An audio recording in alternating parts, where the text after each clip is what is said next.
Wow, thanks for being here today for another Todd Talk, where we take teaching theory and turn it into teaching practice. In keeping with our theme of executive functioning skills, this one is kind of a big one because this has a lot of overlap. It's got a lot of fingers in different pies of other executive functioning skills. And this is something that we typically associate with younger students, but also older students and sometimes adults have this issue as well. So being able to teach this skill, being able to manage this skill, being able to regulate this skill is going to be really important. And the skill we're talking about is the idea of self-control and self-regulation. Now, these two seem like synonyms, but they're not. There is a slight difference between the two of them. So I want to talk about that difference.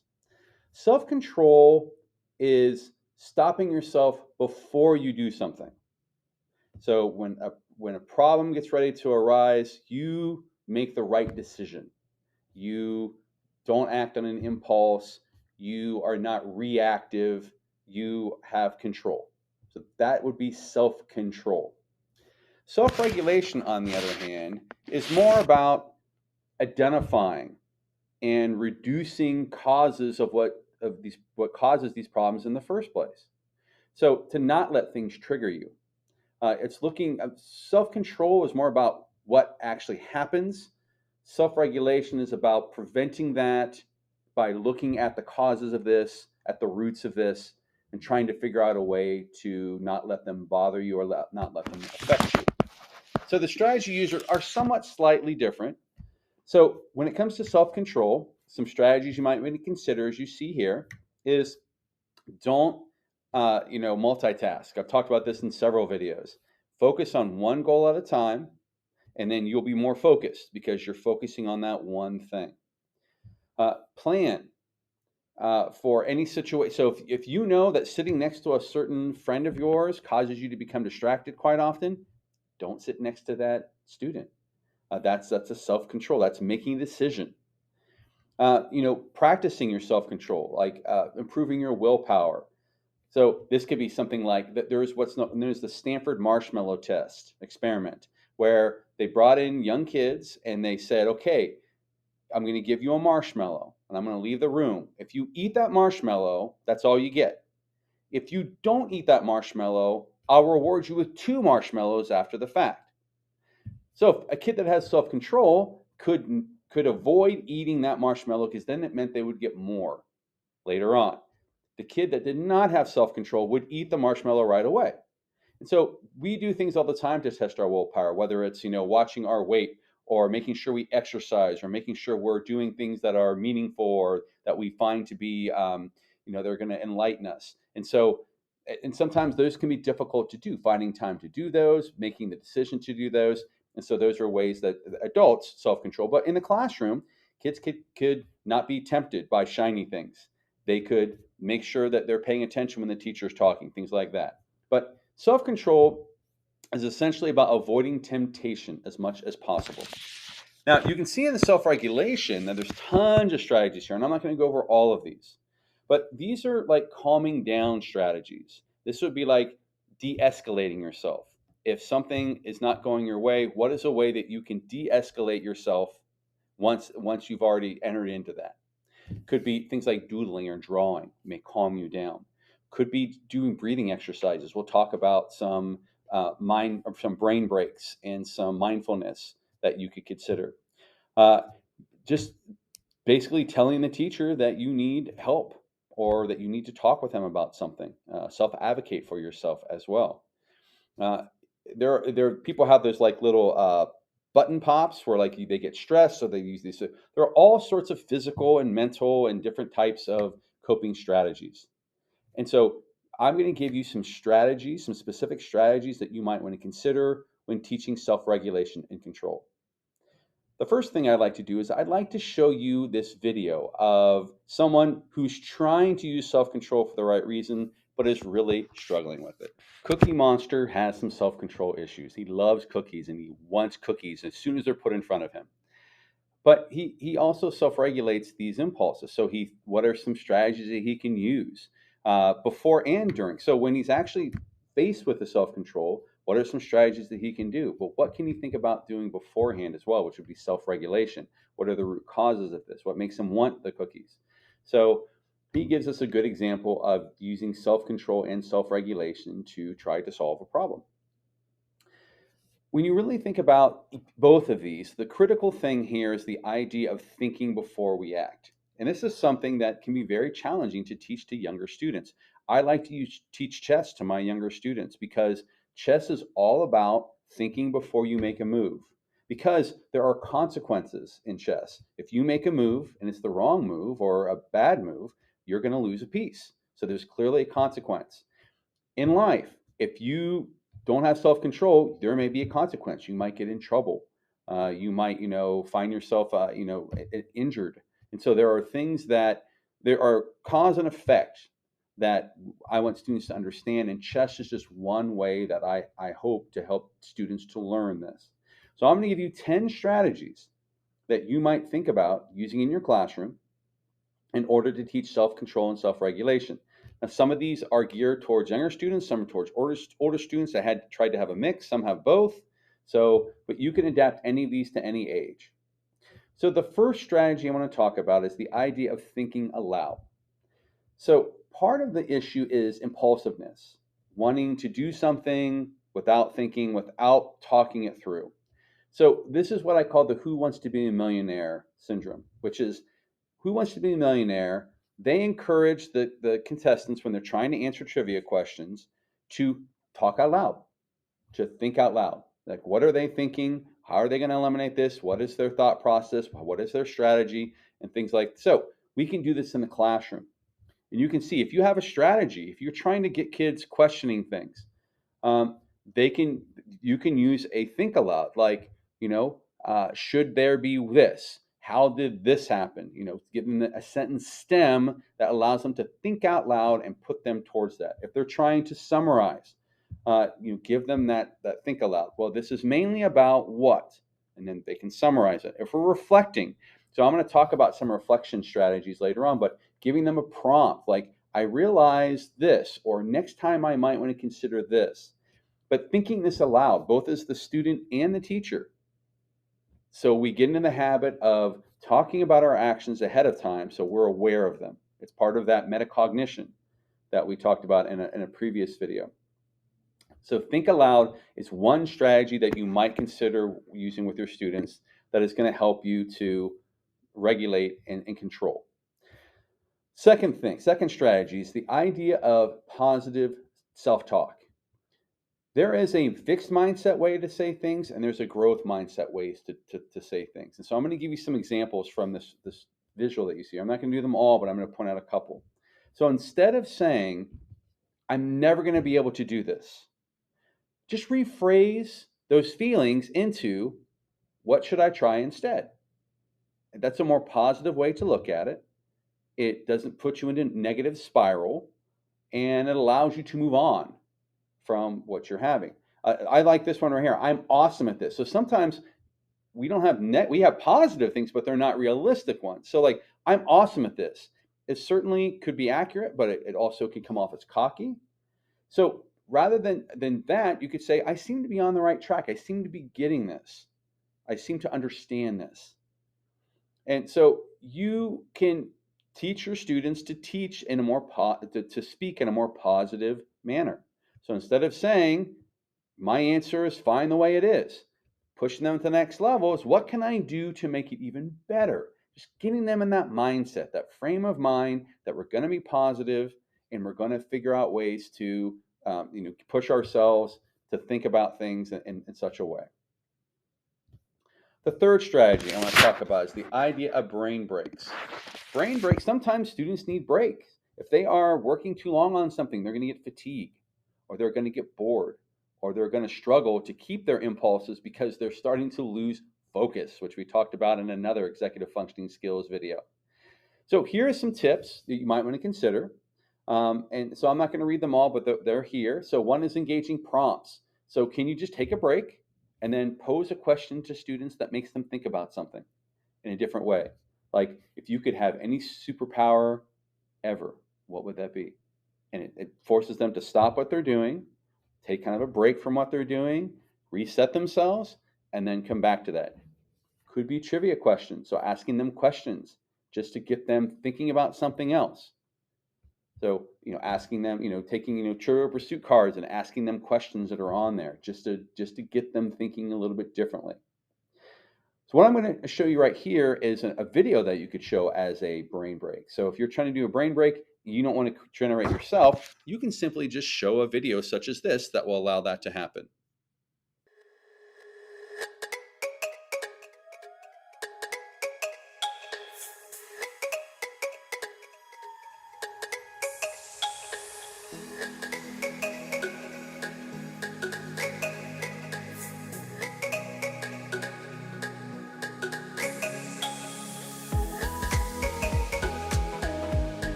The fourth strategy I would like to talk about is the idea of morning meetings. So morning meetings are starting your day on the right foot. So instead of starting class right away or starting into the work, you take 5, 10, 20 minutes to have a morning meeting with your kids to talk about something maybe not school related at all, maybe not subject related at all, but just getting kids kind of in that right frame of mind, the right mindset, the right place to be for self-control. So in these morning meetings, you pose questions to students, or you talk about things maybe that are bothering them, or events that are happening, or things like that. But here's some examples of questions that you might ask. So you can see one here is, what is your favorite autumn outdoor activity? And then kids could expound upon that. They could give detail on that. But they're sharing with each other. What career would you like to pursue when you get older? So this is also going to, the other great thing about morning meetings is in addition to helping them calm down for the start of the day, to regulate themselves, it also allows you to learn a lot about them, which is really important, to learn what your students, what they're thinking and kind of where their frame of mind is. So I'm going to show you an example here of someone so you can see a morning meeting in practice so that you can get an idea of it.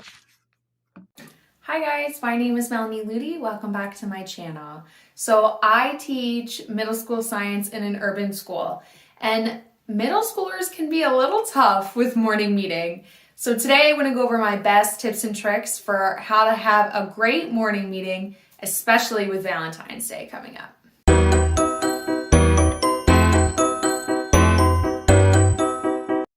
My biggest tip for morning meeting is have a plan. So every week is the same for me, I just vary the details. So we always make a to-do list on Monday. We always answer fun questions on Tuesday, but every week I will change the questions. Wednesday we play a game. On Friday we fill out a check-in form about how our week went. Every week is the same, so then I'm in a routine, the kids are in a routine, and that kind of provides a lot of stability to the morning. It also makes sure that I always have a plan for what's going on. I'm never just showing up and just sit there for 10 minutes. The easiest days to probably get started with are Mondays and Fridays. So Mondays, make your to-do list. How was your weekend? Fridays, what are you gonna do this weekend? How did you do with your to-do list? The check-in, check-out of Monday, Friday, very easy to plan out, and it doesn't really take a lot of effort on your part. So on Fridays, I have my kids fill out a check-in form. I just have it automated in Google. I go through their responses as they fill it out on Fridays, and I just kind of make sure I'm checking in with those kids in a formal way, but also a private way. So they don't have to send it to me in the chat. They don't have to talk to me after class. It's very private, and I feel like I get better responses from my kids that way. I'm also gonna link a website that I found of a ton of check-in questions. Choose what works best for you. On Tuesdays, I do my fun discussion questions, and I recommend you do this as well. This is a great way to break the ice with your middle school kids. Also, they can really start to have opinions about a lot of these things, and it gets a lot of dialogue going. So one of the questions I recently asked was, is cereal a soup? And I had a lot of kids arguing back and forth with me and their classmates about it, but that's the point. They were having a dialogue, they were interacting with them, which in virtual is awesome to have. I generally find my questions by just typing in fun questions for middle schoolers. I get a bunch of lists curated by a ton of free websites, and I just go through and I pick about 3 because my morning meeting's about 15 minutes. But sometimes I get through them all, sometimes they aren't all gotten through, and then I'll bring up another one on Friday. Really just kind of be flexible with this, have an extra one in your back pocket just in case. On Wednesdays, I do games. So Kahoot is discouraged from being used for my school for academic things, but for a morning meeting, it is 100% the way to go. My kids love Kahoot. If you haven't played, it's like a trivia kind of thing, and they can log in from their phones. So you would project on screen the questions and the answer choices. They select the answer on their phone or their device, and then it tallies up who answered first with speed and the streak. And then at the end, there's a winner's podium. So my kids absolutely love it, and it takes almost zero effort on my part. I generally just kind of raid the supply of Kahoots that are already pre-made, and I go from there. Sometimes I will make my own, specifically if I'm doing academic ones, but if it's just a trivia thing for my morning meeting, absolutely just gonna raid the stash. There's also Scribble, which is like an online Pictionary. That one, I will tell you, takes a lot more time. So if you have like a longer meeting, like a half hour on a Friday or something, that would be the time to use Scribble. But it is a blast to pay that as well. I did that a lot in the spring when we had longer meetings, and the kids loved it. There's also the basic Hangman. Don't discount any kind of game you can think of. They love to play games, and they don't have that time during school hours. So use your morning meeting to your advantage. Part of self-regulation is being in touch with your feelings. And so checking in with students, this is strategy number 5, which is an emotional check-in. And so here are some questions that you might consider asking students. You can do this in a morning meeting. You could just do this as a prompt to a writing exercise. You could just have conversations with students individually. But the idea of checking in with their emotions is a way for them to be in touch with their emotions and why are they feeling the way that they're feeling. So, for example, if you ask, how are you feeling today? And they may say, I'm really frustrated today. And so then you know to watch out for that, or you can help them come up with some coping mechanisms for dealing with that frustration. Now, the one you see right here, what's something that you're looking forward to in the next few days? And so they'll share what they're doing. And so that could be a conversation about self-control and waiting for that to happen and being patient with that. So emotional check-ins can be a really good way to get a kind of a pulse on how your students are feeling. And then this way you're more aware when maybe something does crop up, or you can help them to develop coping mechanisms to help them when they're having issues with self-control and self-awareness. The 6th one is playing games that teach self-control. And you can see there's a bunch here. Some are very simple, like Simon Says, where kids have to listen very carefully and not be so impulsive. There's freeze tag, or when you say freeze and they have to so there's the stoplight. There's all sorts of games like that. One I'm going to show here is the game of Jenga. Now, this is only a 2-player game, but you can play it with, or you can play it with multiple people. But it's not something you could do as a class necessarily. But it's a good idea of an example of something you could have in the class that's going to help to teach self-control. The object of the game is to be the last successful player to remove and stack a block before a player makes the tower fall. The player that built the tower is first to play. A turn consists of a player removing a block from the tower and placing the removed block on top of the tower. The player's turn ends 10 seconds after the block has been placed atop the tower or once the next player touches a block. Players continue to take turns removing and stacking blocks until the tower falls. The last player to successfully remove and stack a block without the tower falling wins the game. The player that caused the tower to fall has to set up the tower for the next game. A player can only touch blocks with one hand at a time. A block can only be removed from below the topmost completed level. Strategy number 7 is the idea of routines and culture. We've talked about in a previous executive functioning video about having routines, but having flexibility within those routines so that students can practice flexibility when things don't go according to routine. So here are some examples of some back to school routines and procedures that you might want to help your students to understand, and to not only understand the what, but why are we doing this? Why are we regulating ourselves? Why are we controlling ourselves? How the why is going to be important. So for example, I think an important one is, just classroom procedure in general. So you see entering the classroom, there's a certain way to do it and there's a certain way not to do it. And so making students see a good way to do that, giving them some examples, and explain why entering the classroom a certain way is going to be disruptive to the learning process. I really like this one, the quality of work, setting the culture right away. This is the expectation of the quality of work. It's not about getting it done. It's about doing it with quality. And what does quality mean? And talking about that definition of what quality means, I think, is a really, really important routine and procedure to establish at the beginning of work. finishing work early. This is something that a lot of students, especially gifted students, do all the time. So what are the procedures? Do you have procedures in place? Some teachers don't even have procedures when kids get done. They tell them to read a book.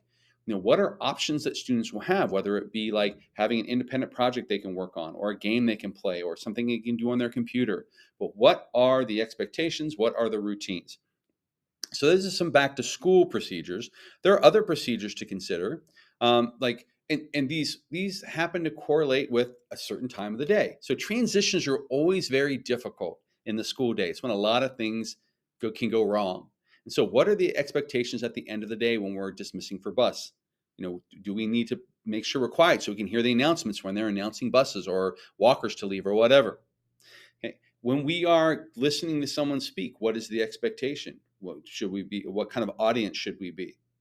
It could be a working routine. So, how do you organize your desk? We talked about organization as another executive functioning video, but how do we do that? So, these types of routines are going to be really helpful to give kids a sense of normalcy, something where they can expect. And then they should be flexible within that, but at the same time, they should be able to regulate themselves if something doesn't go according to routine, or they can rely on that routine as a safety place, a place where they feel comfortable. The eighth one I want to talk about is the idea of wait time. And so part of self-control is impulsiveness. And sometimes we as teachers unknowingly teach this to students, to be impulsive. So we'll throw a question out there and ask kids to raise their hand, and the first person that raises their hand is the one that we call on. Well, what if instead, in creating our classroom culture, we have wait time? We give kids a second to process what it is that we've asked them to answer. This does a couple of things. First off, it allows kids who are really impulsive to have to be patient. The second thing it does is it improves the quality of your responses because kids have really given it some thought. They're saying, "Oh, okay, this is the surface level thing I originally thought at first, but now that I'm thinking about it a little bit more, I'm digging down a little bit more." So when you're having discussions or when you're having, doing anything with students, verbally, wait time, having students have a chance to do that rather than just like, "Hey, let's have a discussion on this." You might want to say, "Write for 5 minutes on this discussion question. And at the end of 5 minutes, we're going to just talk about it." And then kids can process their thoughts. They can organize them. They can write them down. And they're being less impulsive or less susceptible to wanting to give in to impulsiveness. So make sure, and I got to the point where I didn't even have hand raising in my classroom. I had the no hands policy, where kids were not to raise their hand. The expectation, the culture that I set is that any kid could be called on at any time. And the idea here is that we're learning from one another and not to try to embarrass someone or catch someone doing something. So I wanted to establish that culture right away in my expectations as a teacher. The ninth one I want to talk about is the idea of role playing. So putting students into the shoes of someone else, and how would they handle that? A lot of times when you put them in the shoes of someone else, they can relate it to their own lives. So here are some examples of some role-playing cards that you can use with elementary students. And you can look through these. But for example, one of these, when you look at the computer, this is one I see a lot. You are asked to complete something on Google Classroom, but you run across a website with a cool game. So what is your next course of action going to be?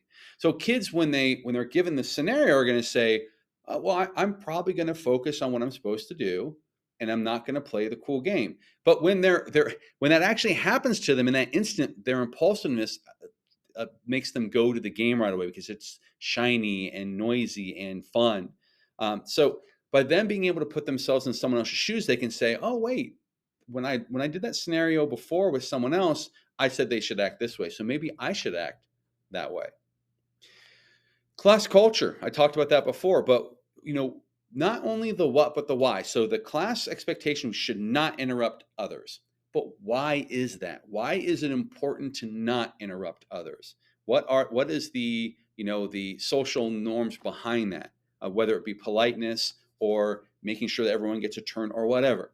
But having them walk through these role playing and put themselves in the shoes of someone else allows them to then turn it on themselves and to self-regulate, because they can say, "Oh, this is I do this. How this is something I might do to regulate myself in the future." Here's an example for middle school and high school students. So these are, a bit more weighty in that. So how do your parents frustrate you? High school students a lot of times get frustrated by their parents. Well, I try to get them to think about how their parents might be feeling too. So they may find it annoying that their parents make them do their homework as soon as they get home from school. But if they didn't do that, would they maybe never get around to it? So is their parent trying to help them, not trying to punish them? Student voice. You can see in this. We want students to self-advocate for themselves. Absolutely. But there is a proper way to do that. I wouldn't call it a procedure, but there's definitely an expectation of what that should look like. So if a kid isn't happy with something, they shouldn't just yell out, be impulsive. They should go to the teacher and have a conversation with them. And they could role play what that conversation is going to look like. You could have one kid play the teacher and one kid play the student, and have them role play that. But the idea here is that we want students to have student voice. And a lot of times, students who are disruptive really are just trying to make their voice be heard, but they're doing it in an inappropriate way. So how can we show them an appropriate way in order to share those feelings? The 10th and the last strategy I want to share with you is reflection. I talked about this numerous times in lots of Todd Talks. Reflection is really important. So checking in with kids and seeing where they're at, and then reflecting upon these feelings. So here's an example of a self-reflection worksheet that you could do with elementary students. And you see, you have these rows. How are you feeling? There's a positive row, and then there's a less positive row. So the positive one is happy, proud, whatever. The less positive one is sad, angry, whatever. So a kid would check the box or color circle, whatever you want them to do. But then they would start to look at what made them feel that way. This is where the self-regulation comes in. Understanding the triggers, understanding what causes you to do this. And so them actually looking at that, going under the surface. And then the follow-up question is, what will you do to continue this feeling? So if you feel proud, how can you maintain that? What made you proud? And then can you do that next time to maintain that being proud of yourself? Or if it's a negative feeling, how can you come up with ways to change the feeling? So if you're feeling frustrated, what are ways around that? What are some strategies that you might want to use? So this is going to get kids thinking about the thinking, the metacognition.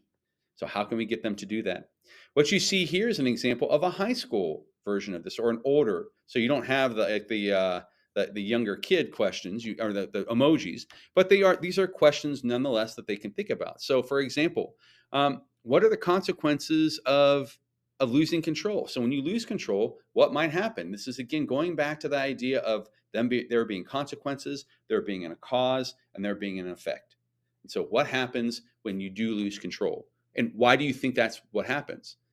How can you prevent that from happening? And then there are questions in here such as, what is your plan if you find yourself losing self-control? So by having students process this ahead of time, when they finally get in that situation where they are starting to lose control, they can say, hey, this is what I wrote about, so maybe I might want to try that. Maybe I might want to do that one. So these are 10 strategies, concrete strategies. These are definitely practice strategies that you can use in the classroom to help students with self-control and self-regulation. And it's not just younger kids. There are older kids that have these issues as well. So we need to be cognizant of that and help them to deal with their impulsivity, to deal with their, when we look at behavior issues, a lot of times that is just impulsiveness. So how do we help them to regulate that? How do we help them to control that?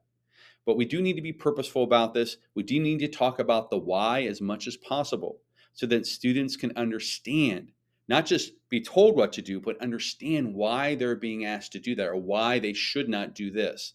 That's going to be a really important part of that.